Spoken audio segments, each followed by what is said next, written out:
Napansin mo ba na kapag lumampas na ang isang tao sa 35 taon, karamihan ay nagsisimulang maniwala na ang buhay nila ay nakatakda na?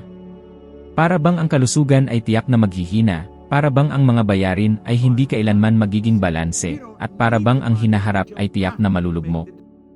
Ngunit may sasabihin ako na maaaring tunog kakaiba. Sa loob lamang ng ilang sandali, maaari mong ireprogram ang enerhiya ng iyong katawan at otomatikong buksan ang daloy ng pera.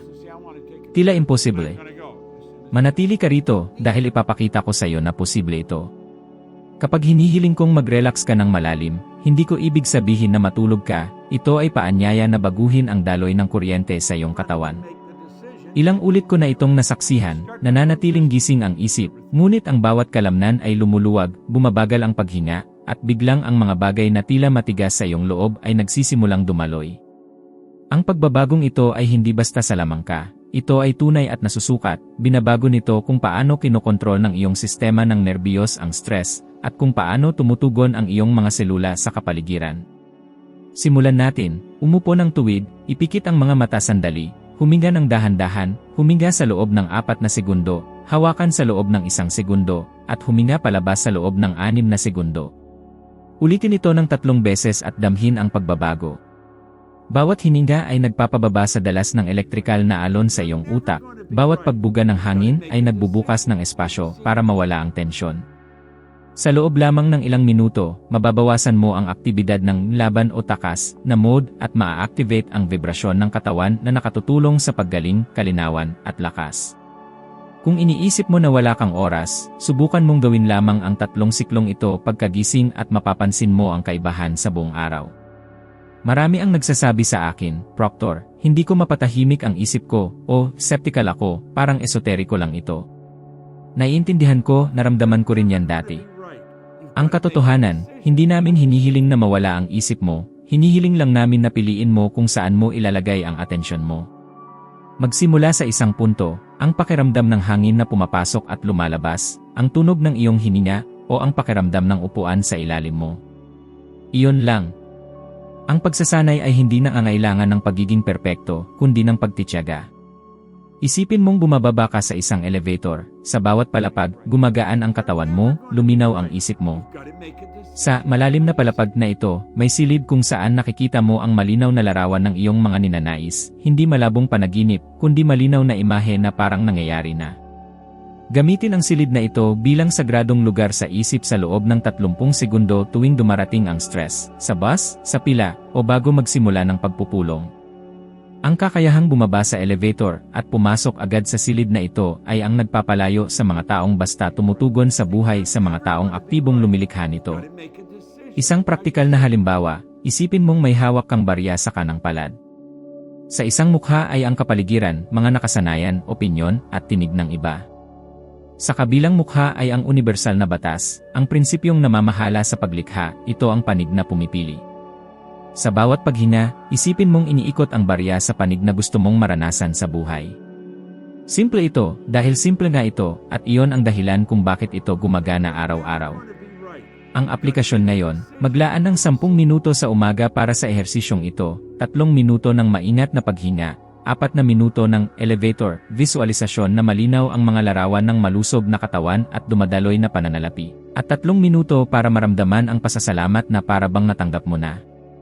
Sa araw, gawin ang i-60 segundo na reset, huminto, huminga ng 2 beses ng malalim, at bumalik sa silid ng mga larawan.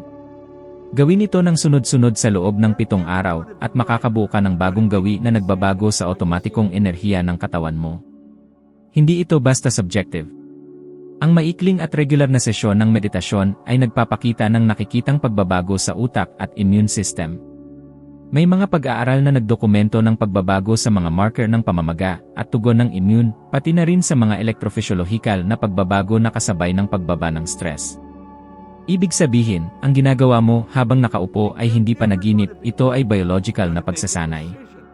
Isipin ang mga praktikal na resulta. Kapag hindi na patuloy na nasa alerto ang katawan mo, mas mahimbing ang tulog mo, mas malinaw ang iyong mga desisyon sa pananalapi, at mas maraming lakas para sa mga gawaing nagdudulot ng kita at kagalingan.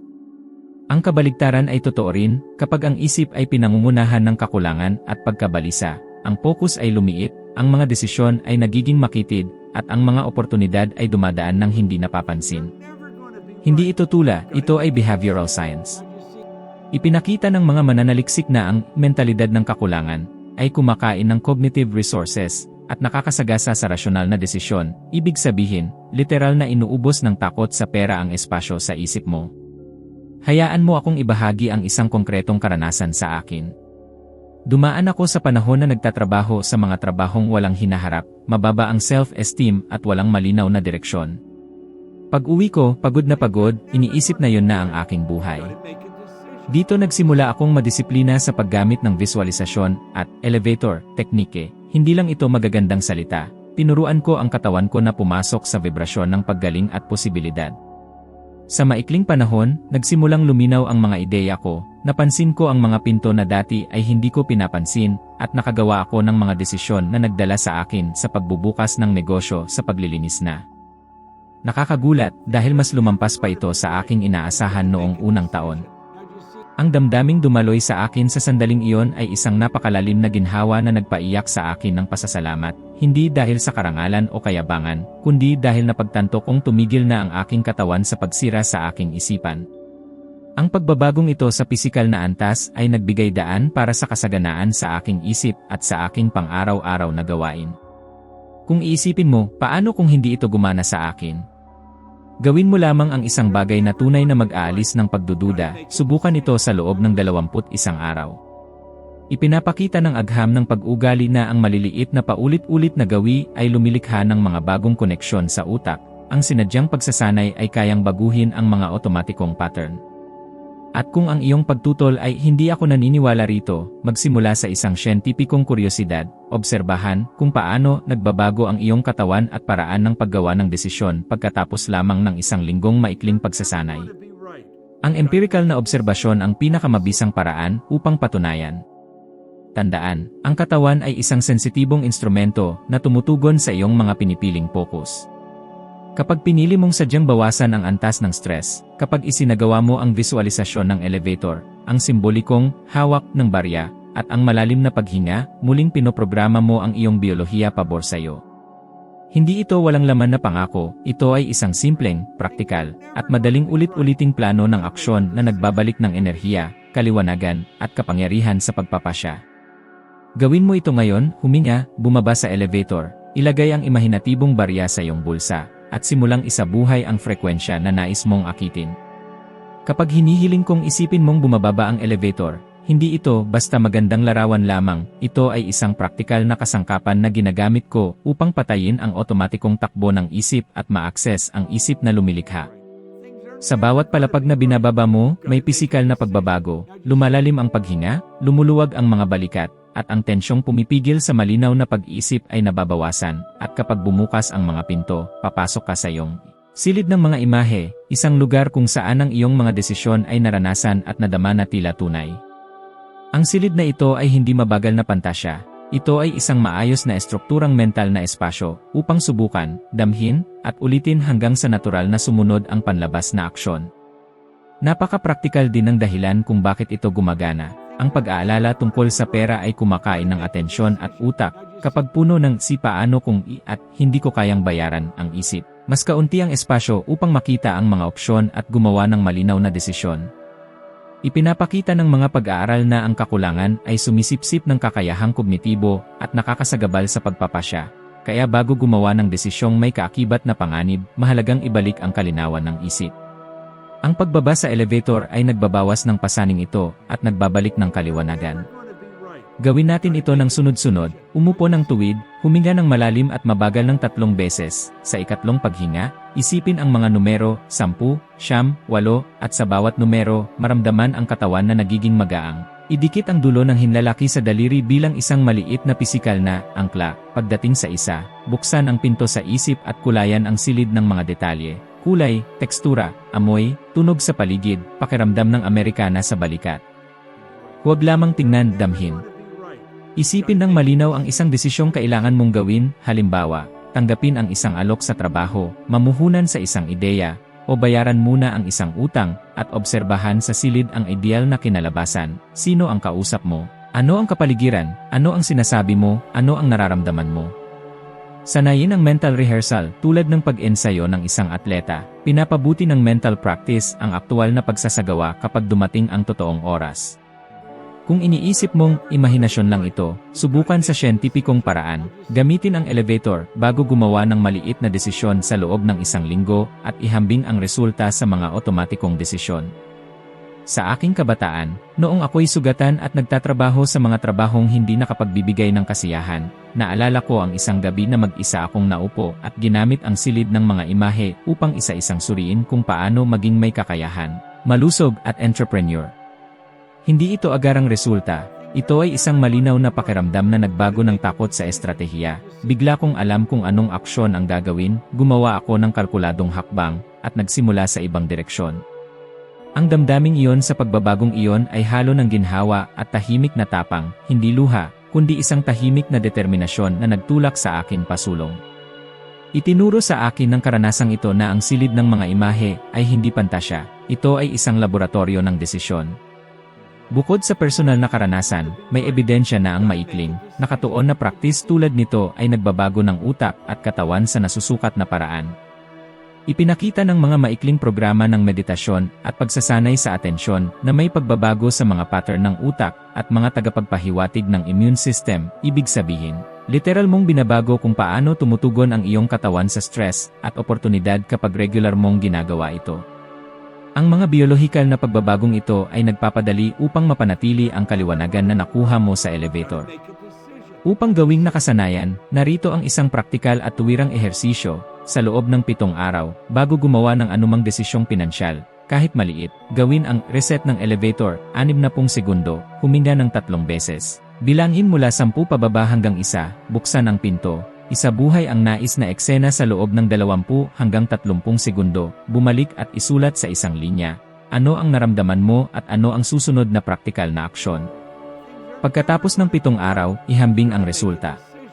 Mapapansin mo na ang mga desisyong ginagawa mo pagkatapos ng reset ay nagiging mas mabilis, hindi na pinapahirapan ang isip, at nakapagtataka, mas nakahanay sa positibong mga resulta. Ito ang neuroplasticity sa aksyon. Ang paulit-ulit na proseso ay lumilikha ng mas madaling daanan sa utak at nagpapalaya ng kakayahang kognitibo upang makita ang mga oportunidad na dati ay hindi mo napapansin. At kapag lumitaw ang pag-aalinlangan, masyado na akong matanda para sanayin ang isip, wala akong disiplina, tandaan. Ang kakayahang ito ay hindi nangangailangan ng maraming oras kada araw. Kailangan lamang ng pagiging tuloy-tuloy sa ilang minutong mayroon ka. Nasa iyo ang hamon na subukan ito ng may katapatan sa agham. 7 araw, simpleng tala, mga resulta na maaaring obserbahan. Kapag ginawa mo ito, ang elevator ay hindi na lamang isang imahe. Ito ay magiging mabilis na kasangkapan na magdadala sa iyo mula sa takot tungo sa pagpili, mula sa kalituhan tungo sa aksyon. Subukan mo ngayon, isipin mong bumubukas ang pinto at damhin, kahit isang saglit, kung paano ang pakiramdam ng mahinahong pagpili ng tamang aksyon. Pagkatapos, bilangin ang 10 at bumaba.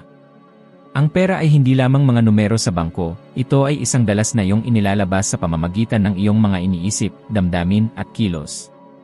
Kapag sinabi kong walang sinuman ang nagiging mahirap sa masaganang dalas, hindi ito isang walang laman na metapora, ito ay paglalarawan ng ugali ng tao. Ang mga kaisipang pinamumunuan ng kakulangan ay lumilikha ng takot at pag-aalinlangan. At ang mga damdaming ito ay nagbubunga ng maliliit at reaktibong kilos. Ang maliit na reaksyon ay nagsasara ng mga pintuan.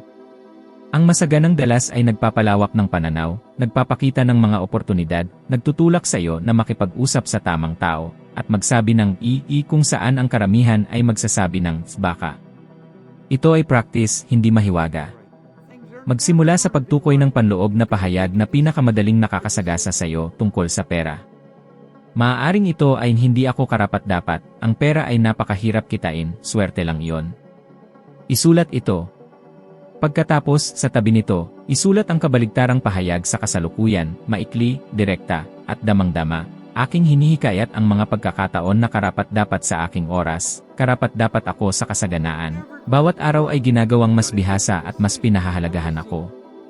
Basahin ang pahayag na ito ng 5 beses tuwing umaga kasabay ng malalim na paghinga, damhin ang tugon ng iyong katawan. Hindi lamang ito pag-uulit ng mga salita, ito ay pagsasanay sa sentrong emosyonal upang tanggapin ang ibang interpretasyon ng realidad. Kapag binago mo ang kahulugang emosyonal ng mga salita, binabago mo ang dalas na iyong inilalabas. Gamitin ang simbolo bilang pisikal na kasangkapan, ilagay ang imahinatibong barya sa palad ng iyong kamay, o kumuha ng tunay na barya, at hawakan ito tuwing nagdududa ka. Sa isang panig ay ang kapaligiran, opinyon ng iba, lumang gawi, sa kabila ay ang batas universal, ang malikhaing pinagmumulan. Ang pag-ikot ng barya ay isang simpleng kilos na nagpapahiwatig ng iyong pagpapasya na piliin ang dalas na nais mong panatilihin. Ang kilos na ito ay nagiging neural trigger, sa paulit-ulit na pagsasagawa, iugnay ng iyong utak ang paghawak at visualization sa kalinawan at aksyon. Kapag kumatok ang duda, paikutin ang barya at itanong sa sarili, aling panig ang pipiliin ko ngayon? Gawin ang mga maliliit na aksyong nakahanay sa dalas. Ang dalas na walang aksyon ay pantasya, ang aksyon na walang dalas ay pagod.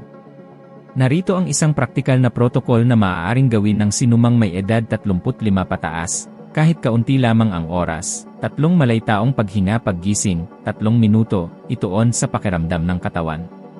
2 minutong sesyon gamit ang barya, hawakan, damhin ang karapat-dapat, at isipin ang isang maliit na tagumpay sa pananalapi na naganap na sa araw na iyon. Isang aksyon na tumatagal ng 10 hanggang 20 minuto, magpadala ng mensahe, saliksikin ang presyo ng isang bagay para maibenta, makipag-ugnayan sa networking. Ulitin ito araw-araw sa loob ng 14 na araw at obserbahan, ang dalas ay naghahanda ng lupa, ang aksyon ay nag-aani ng bunga. Tapat na itanong sa sarili, ilang pagkakataon ang napalampas mo dahil sa takot na magmukhang sobrang ambisyoso o takot na magkamali? Ilang beses mong hindi hiningi ang karapat-dapat sa iyo dahil sa pangamba ng pagtanggi? Ito ang mga pagpapakita ng dalas ng kakulangan. Palitan ang takot ng praktikal na kuryosidad. Ano ang maaari kong matutunan mula sa pagtangging ito? Sa halip na huminto, magtanong ng tanong na magtutulak sa iyo pasulong. Ang mga tanong ay nagpapagalaw ng enerhiya, ang tamang tanong ay nagbabago ng dalas tungo sa estratehiya. Ipakita ko kung paano ito naangkop sa araw-araw. Kung ikaw ay may trabaho at nais ng dagdag na sahod, bago humiling, sanayin muna ang dalas, 3 paghinga, barya sa kamay. Isipin ang pag-uusap sa iyong pinuno na nagaganap ng mahinahon at malinaw. Isipin mong ipinaliwanag mo ang iyong halaga, batid na maaaring sabihin ng iba ang hindi, ngunit ang proseso ay nagpapatuloy pa rin. Ang dalas ay naghahanda sa iyong katawan at pananalita, ang praktis ay nagpapataas ng tsansa na makakuha ng ibang tugon. Kung nais mo namang lumikha ng dagdag na kita, isipin ang perpektong kliyente na nakikipag-ugnayan sa iyong alok, pagkatapos, maglaan ng 20 minuto ngayong araw upang mag-post o magpadala ng proposal. Dalas panandang pandagdag praktikal na aksyon, katumbas equals na susukat na resulta. May natural na pagtutol, ito ay positibong pag-isip lamang, masyado akong realistiko para dito. Praktikal na tugon, ituring ito bilang eksperimento. Sukatin. Itala ang mga desisyong ginawa pagkatapos ng practice at ihambing sa mga desisyong ginawa ng otomatiko. Mapapansin mo ang mas kaunting pag-isip ng paulit-ulit, mas mabilis na desisyon, at mga kilos na nakahanay sa mga oportunidad. Hindi ito trick, ito ay mental na pagsasanay na nagbabago ng ugali. Tandaan, mas gusto ng utak ang otomatikong rutina, lumikha ng otomatikong rutina ng kasaganaan. Sa halimbawa, isipin ang mga taong nagbago ng paniniwala tungo sa resulta, hindi sa pamamagitan ng mahika, kundi sa pamamagitan ng fokus at aksyon. Halimbawa si Jim Carrey. Ikinuwento niya na minsan ay sumulat siya ng isang tseke para sa kanyang sarili na nagkakahalaga ng 10 milyong piso noong siya ay nagsisimula pa lamang bilang isang artista at tinanggap niya ang posibilidad na ito ay maaaring matupad. Makalipas ang ilang taon, nang dumating ang pagkakataon, siya ay nasa dalas na kumikilos at nag-iisip bilang isang tao na kayang tumanggap nito. Ang kwento ay hindi tungkol sa swerte, ito ay tungkol sa pagsasaayos ng layunin, damdamin, at kilos hanggang sa ang pisikal na mundo ay tumugon. Gamitin ito bilang halimbawa, isulat ang tseke na sumisimbolo sa iyong buhay at kumilos na parang posible itong matanggap. Hayaan mo akong ibahagi ang isang personal na karanasan na palaging nagpapaalala sa akin ng kapangyarihan ng pagbabagong ito. Noong ako ay bata pa, nagsilbi ako sa mga pasilidad na may kaugnayan sa hukbong dagat sa lupa. Isang karanasang nagpakita sa akin na ang pagiging bahagi ng isang malaking organisasyon ay hindi otomatikong nakalulutas ng mga suliranin sa loob mo, limitado pa rin ako ng aking sariling imahe sa sarili. Doon ko sinimulang trabahuhin ng may kamalayan ang aking panloob na pananaw sa pera at tagumpay, hindi sa pamamagitan ng mga walang laman na salita, kundi sa pamamagitan ng araw-araw na mga gawain, detalyadong visualisasyon, at maliliit na patuloy na hakbang. Unti-unti, ang mga pintuang dati ay tila sarado ay nagsimulang bumukas. Ang damdamin ng pagbabagong iyon ay halo ng sorpresa at malalim na ginhawa, ang pakiramdam na naibalik ko ang aking sariling kapangyarihan sa pagpili. Ang pagbabagong ito ay hindi lamang nagmula sa pag-isip ng kakaiba, nagmula ito sa kakaibang pag-isip at paulit-ulit na pagkilos. Para sa isang agarang pagsasanay, kumuha ng isang barya ngayon, o isipin lamang ito, at banggitin ng mahina ng 3 beses. Akin kong hinihila ang mga pagkakataong nirerespeto ako at nagbibigay sa akin ng gantimpala. Huminga ng malalim. Pagkatapos, pumili ng isang aksyon na tatagal ng 10 minuto na kumakatawan sa pangungusap na ito at gawin ito ngayon. Huwag maghintay ng perpektong damdamin, likhain ang damdamin sa pamamagitan ng inuulit na kilos at aksyon. Kung magpapatuloy ka sa loob ng 2 linggo, magbabago ang iyong dalas, at kasama nito, ang iyong mga desisyon, tapang, at hindi maiiwasang mga pagkakataon. Gawin mo ito ngayon. Kapag inilalagay ko ang isang barya sa aking palad, totoo man o sa imahinasyon lamang, hindi ito pamahiin, ito ay sinadyang aksyon ng pagpili. Ang isang mukha ay kumakatawan sa paligid, lahat ng boses, gawi, at opinyon na nakapaligid sa atin. Ang kabilang mukha ay kumakatawan sa batas ng universo, ang malikhaing puwersa na tumutugon kapag nakahanay ka rito. Habang hawak ko ang barya, tinatanong ko ang isang simpleng tanong, at ito ang tanong na nagbabago ng lahat, alin ang pipiliin ko ngayon? Kapag pinaikot ko ang barya, hindi ako umaasa sa mahika. Ako ay gumagawa ng isang panloob na desisyon, isang pangako sa katawan at isip na ginagabayan ang aking atensyon at aksyon. Ang maliit na pisikal na simulasyon na ito ay nagiging konkretong aksyon mula sa malabong pag-aalinlangan. Isipin mo, ikaw ay nahaharap sa isang desisyon, tanggapin ang trabahong mababa ang kita, ngunit ligtas, o subukan ang isang ideya na maaaring lumago, manatili sa mga relasyon na pumipigil sa iyong potensyal, o humanap ng koneksyon na mag-aangat sa iyo. Sa halip ng uyain ang mga kuko, ipikit ang mga mata ng isang saglit, ilagay ang barya sa palad, huminga ng 3 beses, at may layunin piliin ang panig na kumakatawan sa dalas na nais mong maranasan.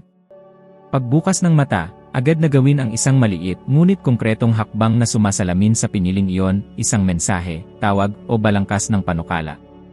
Kilos panandang pandagdag hininga panandang pandagdag aksyon, katumbas equals pagbabago ng pattern. Marami ang nagtatanong, hindi ba ito palabas lang? Naiintindihan ko ang pag-aalinlangan. Ngunit isipin mo ito, ang pisikal na panimulang kilos ay makapangyarihang paraan upang lumikha ng bagong neural na gawi. Tulad ng isang atleta na inuulit ang kilos hanggang maging otomatiko, ang simpleng paghawak sa barya at pagtanggap ng desisyon ay lumilikha ng mas madaling landas sa utak upang kumilos ng ganoon din sa hinaharap. Hindi ito bulag na pananampalataya, ito ay sinadyang pagsasanay. Hayaan mo akong ibahagi ang isang pangyayari na tumatak sa akin. Papunta ako noon sa isang pulong na maaaring maghatid sa akin sa maliit at komportableng kasunduan, isa sa mga seguridad na nagbabantay sa mga pangarap. Sa araw na yon, naramdaman ko ang lumang kaba. Kinuha ko ang barya, pinili ang panig na kumakatawan sa mas mataas na pagkakahanay, huminga ayon sa natutunan, at pumasok sa silid na may kakaibang kapayapaan. Sa halip na tanggapin ang unang alok, nagtanong ako, nagmungkahi ng alternatibo, at nakakagulat, ang kliyente ay bukas sa pakikipag-ayos, lumitaw ang mas magandang panukala kung saan dati ay nakikita ko lamang saradong pintuan. Ang damdamin ay tahimik na tagumpay, halo ng pagkabigla at pasasalamat, hindi dahil sa swerte, kundi dahil sinadya kong piliin ang dalas na nagbigay daan upang makita at makipagnegosasyon ng iba. Ang karanasang ito ay hindi swerte, bunga ito ng ritual na nagpapaalala kung sino ang pinili kong maging sa sandaling iyon. Gamitin din ang barya bilang kasangkapan sa proteksyon ng damdamin. Kapag may nagtatangkang hilahin ka sa walang kabuluhang pagtatalo o takot, ilagay ang kamay sa bulsa kung nasaan ang barya at tahimik na baguhin ang focus, huminga at piliin muli. Ang maliit na galaw na ito ay sapat upang putulin ang reaktibong pattern at ibalik ka sa sentro. Kung nais mong sukatin ang progreso, magtakda ng 3 simpleng panukat, bilang ng mga maagap na aksyon kada linggo, pakikipag-ugnayan, mungkahi, pagsubok, karaniwang antas ng pagkabali sa araw-araw sa iskala mula 1 hanggang 10, at mga konkretong resulta, mga bagong kliyente, karagdagang kita, makabuluhang pag-uusap. Ihambing ang mga bilang bago at pagkatapos ng 10 araw ng pagsasanay. Ang tunay na pagbabago ay mas mabilis dumating kaysa sa iniisip kapag ang pagpupursigi ay nakasalubong ng isang simpleng pamamaraan. Isipin mo, ilang beses ka nang gumawa ng mga desisyon ng otomatiko dahil wala kang mekanismo para pumili ng may malay. Ngayon, isipin mo na sa bawat mahalagang sandali, may isang pindutan, ang barya, na humihila sa iyo patungo sa dalas na nagpapadali ng mas malalaking pagpili. Iyon ang aking inaalok. Hindi ito walang laman na pangako, ito ay praktikal na pagsasanay sa muling pagprograma ng asal. Subukan mo, 10 araw na hawak ang barya, 3 maliit na ritual bawat araw, simpleng mga tala. Kung sa ika-10 araw ay walang nagbago, ayusin ang kilos, panatilihin ang katapatan at ulitin. Ngunit tinitiyak ko na sa loob ng maikling panahon, magsisimula kang makita ang mga pagkakataon na lumilitaw hindi sa pagkakataon lamang, kundi bilang direktang tugon sa mga pagpiling ginawa mo. Ang mga relasyon ay hindi dekorasyon lamang ng iyong buhay, sila ang infrastruktura na nagdadala ng mga oportunidad, tiwala, at suporta kapag higit mo itong kailangan. Ang tamang mga tao ay nagpapalakas ng iyong enerhiya, ang maling mga tao ay nagpapahina nito. May malinaw na ebidensya na ang malalakas na ugnayan sa lipunan ay makabuluhang nagpapataas ng tsansa ng pag-survive at pag-unlad sa mga meta-analytical na pag-aaral. Ang mga individual na may matibay na ugnayan sa lipunan ay nagpapakita ng kalamangan sa kaligtasan na maihahambing sa ilan sa mga pangunahing kilalang risk factor. Kapag sinabi kong ang malusog na vibra ay umaakit ng mga taong tumutulong, hindi ito walang laman na pilosopiya, ito ay praktikal na prinsipyo. Ang iyong panloob na kalagayan ang nagtatakda kung sino ang iyong naakit at, sa huli, kung aling mga pintuan ang bumubukas para sa iyong kalusugan at bank account. Napansin mo ba kung paano minsan ang rekomendasyon mula sa isang kaswal na kakilala ay mas mahalaga kaysa sa 1,000 malalapit na koneksyon? May sosyolohikal na dahilan dito, ang mahihina o malalayong ugnayan ay madalas na nagdadala ng bagong impormasyon at mga oportunidad na hindi maibibigay ng iyong mga matalik na kaibigan. Sa praktikal na aspeto, ang mga kontak na bihira mong makita ay maaaring maging tulay patungo sa isang kliyente, kontrata, o ideya na nagbabago ng lahat. Kung nais mong palawakin ang iyong kita, magsimula sa pagmamap ng mga tulay na ito at gamitin ito ng may layunin. Naiintindihan ko na may mga takot, paano kung ako ay maaabuso, paano kung magtiwala ako at magsisi. Ang mga pagtutol na ito ay lehitimo at may silbi kapag wala kang malinaw na estratehiya. Ang pagpili ay hindi nasa pagitan ng bulag na pagtitiwala o pag-iisa, ito ay nasa pagitan ng otomatikong reaksyon at may malay na desisyon. Tanungin ang sarili, sino sa aking buhay ang nagpapalakas sa akin, sino ang humihila pababa? Isulat ang mga taong ito. Para sa bawat isa, gumawa ng aksyon, palakasin, muling tukuyin ang mga hangganan o bawasan ang pakikipag-ugnayan. Ang aksyon ay nagbabago ng takot tungo sa kapangyarihan. May praktikal na mga teknik na ginagamit at itinuturo ko, at maaari mo ring simulan ngayon. Unang ehersisyo, imbentaryo ng 20, isulat ang 20 pangalan, markahan ng A, mga kaalyado na nagpapasigla, Y, neutral, o C, nakakaubos. Pagkatapos, para sa E, magplano ng lingguhang aksyon ng koneksyon, isang mensahe na may halaga, pasasalamat, o maikling paanyaya. Para sa D, gumawa ng maliit na hakbang upang buhayin muli ang koneksyon, ibahagi ang kapaki-pakinabang na artikulo, humingi ng opinyon. Para sa C, protektahan ang iyong enerhiya gamit ang maikling script. Salamat, sa ngayon kailangan kong mag-focus sa S. Pag-usapan natin mamaya, at panatilihin ang hangganan na yon. Ang maliit ngunit tuloy-tuloy na mga kilos ay nagbabago ng mga pattern sa lipunan at, kasama nito, ang daloy ng mga oportunidad. Gusto kong ibahagi ang isang personal na karanasan na nagmarka sa akin. Sa simula ng aking unang negosyo, ginagawa ko lahat mag-isa at iniisip na kailangan kong maging self-sufficient. Isang nasisiyahang kliyente, isang simpleng tao na tinulungan ko ng may dagdag na atensyon, nagsimula akong ipakilala sa ibang kontak, hindi sila mula sa aking karaniwang siklo. Sila ay lokal na negosyante na hindi sana mapapansin kung hindi ko prioritize ang serbisyo at pagkatao. Sa loob ng ilang linggo, ang mga koneksyong ito ay nagbago ng isang maliit na trabaho tungo sa kontrata na nagbago ng daloy ng pera ng kumpanya.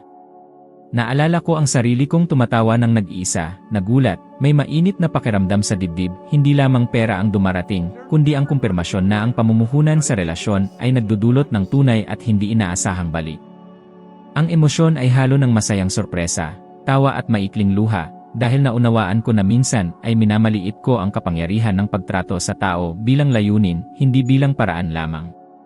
Kung iniisip mo na ang oras ay dahilan, isipin ang micro-investment sa relasyon. 70 segundo ng tunay na atensyon, isang tapat na mensahe, isang mabilis na rekomendasyon. Gawin ito 3 beses sa isang araw sa loob ng 14 na araw. Sukatin, ilan ang positibong tugon na natanggap mo? Ilan ang pintuan na nagbukas? Ang pagsasanay ay lumilikha ng daloy. Kailangan mo ring protektahan ang iyong enerhiya, magtakda ng malinaw na limitasyon sa pananalapi sa relasyon, sino ang magbabayad ng ano, at limitasyon sa emosyonal sa relasyon na nakakaubos. Isang simpleng script para sa mahihirap na sitwasyon, pinahahalagahan ko ang opinyon mo, ngunit ngayon kailangan kong mag-focus sa pag-usapan natin sa loob ng araw. Hindi ito pagiging malamig, ito ay estratehiya upang panatilihing nakahanay ang iyong dala sa kasaganaan at kalusugan. Sa huli, hinahamon kita sa isang reset ng relasyon na 14 na araw. Araw 1, gawin ang inventaryo ng 20, araw 2 hanggang 8, isagawa ang isang aksyon na may halaga para sa 5 magkakaibang tao bawat araw. Araw 9 hanggang 12, buhayin muli ang 3 malalayong ugnayan, isang komento, isang tanong, isang maikling paanyaya. Araw 13 hanggang 14, magpadala ng 3 liham ng pasasalamat at humingi ng tapat na feedback mula sa isang taong pinagkakatiwalaan mo. Isulat ang praktikal na resulta, mga bagong kontak, tugon, maliit na pananalaping tagumpay. Kung sa huli ay walang nagbago, pinuhin ang proseso, ngunit huwag iwan ang pagsasanay. Ang mga relasyon ay pamumuhunan na may compound interest. Ang magandang koneksyon ngayon ay maaaring magbigay ng oportunidad sa loob ng maraming taon. Pumili ngayon kung sino ang nais mong samahan sa paglago, at tratuhin ang mga taong ito bilang buhay na asset na sila. Ngayon, sumama ka sa akin. I-click ang susunod na video na lumalabas sa screen, dahil doon, tataas ka ng isa pang hakbang sa iyong pag-unlad, at maintindihan mo ang isang bagay na maaaring magpabuti sa iyo ng 1% kumpara sa kasalukuyan mong estado. Salamat sa iyong presensya, at inaasahan kita sa susunod na video.